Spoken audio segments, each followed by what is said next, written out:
àmọ́ Jaywon àmọ́ pé CEO ní báyìí CEO ní ẹ ti ní record label tó ti yín next word music a dẹ̀ tún gbọ́ pé ẹ ti sign àwọn artists sí brand ní ẹbí tí mo ti fẹ́ mú ọ̀rọ̀ mi bí a kì í pè ìbéèrè yẹn ní ìbéèrè oníbejì ìbéèrè àkọ́kọ́ òun ni wípé gẹ́gẹ́ bí CEO gẹ́gẹ́ bí olùdarí record label ẹ tún ń kọrin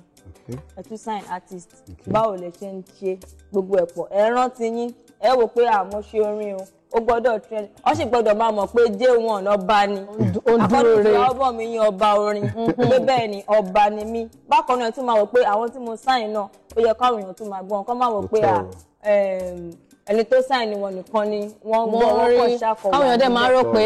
ọ̀gá eléyìí kò fẹ́ ní fẹ́yàn fún re o bẹ́ẹ̀ ni àwọn tó dẹ̀ ń preach ẹ̀ so báwo lẹ ṣe ń join gbogbo ẹ̀ papọ̀ àti wípé gbogbo alámọ̀ pé Kennis lẹ wà tẹ́lẹ̀ ẹ̀yin mú mọ̀ màá wá béèrè lọ́wọ́ yín pé tí ẹ bá ní àǹfààní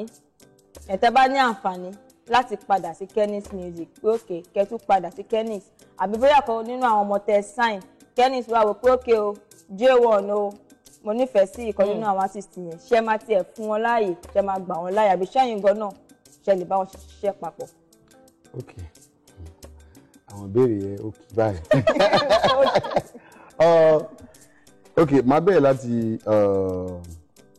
CEO tí mo jẹ́ yes kò kí ó ní bóyá ó máa ń tough bákan pé kéèyàn jẹ́ CEO kó tún jẹ́ artist because project yẹn máa wá pọ̀ lọ́wọ́ èèyàn but iṣẹ́ yìí jẹ́ iṣẹ́ kan tá a nífẹ̀ẹ́ sí ó jẹ́ iṣẹ́ kan tó yẹ pé ó ń múnú wa dùn so for me it's never too much for me and torí pé iṣẹ́ yẹn nǹkan tí mo like àti máa ṣe nìyẹn because everybody is busy, everybody is going to the office in the morning èmi dáwọn iṣẹ́ tó pọ̀ tèmi náà ṣe ó gbọ́dọ̀ pé tèmi ní pé ọ́fíìsì tèmi ẹgbẹ́ yàrá mi ló wà studio ló wà lẹ́gbẹ̀ẹ́ yàrá mi pé bọ́ kí next world music Jaywon kàn jẹ́ pé Jaywon ló jẹ́ front liner táwọn èèyàn mọ̀ àwọn èèyàn tó ń ṣiṣẹ́ pọ̀ àwọn ọ̀gá náà bẹ̀ tó wà ó gbọ́dọ̀ pé Jaywon ló jẹ́ okay front liner òun ló jẹ́ pé òun ló wà ní òun ló jẹ́ ọ̀gá fún almost everybody but àwọn tájọ ń ṣiṣẹ́ pọ̀ àgbọ̀ tá à ń ṣiṣẹ́ so everybody ní department tiẹ̀ àwọn tó yẹ pé wọ́n ṣiṣẹ́ fún artist àbásáyìn wà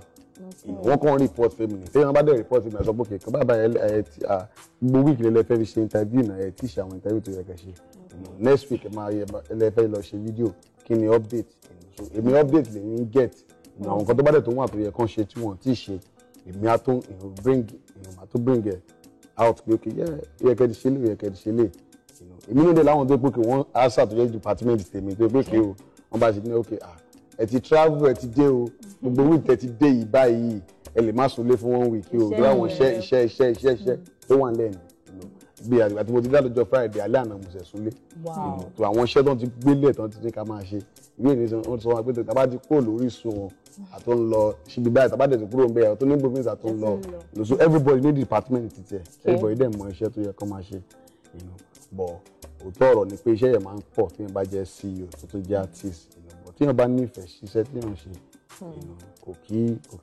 wàhálà ò kì í sí pẹ̀lú mo máa ń sọ fún àwọn èèyàn tó ń pé àwọn èèyàn kan máa ń ní àwọn máa ń jí ní 6 a.m. 7 a.m. lọ sọ́fíìsì èmi ní 6 a.m. yẹn ó máa hard fún mi torí 5 a.m. bí 4 a.m. lèmi máa ń délé láàárọ̀ so ó kàn ní èèyàn nígbà tí mọ àwọn nǹkan tó yẹ kí èèyàn ṣe at the right time kí èèyàn dẹ̀ ṣe dáadáa náà ni so mo ti answer question yẹn àti sí okay Kennis music bí mo máa ń sọ all the time bàbá Kenny ògùngbè bàbá náà jẹ́ fún wa and anytime tí bá ní opportunity bó tẹ̀ jẹ́ pé ìṣẹ́jú kan àbí ìṣẹ́jú méjì tí bá wà lọ́dọ̀ wọn I'm learning so if baba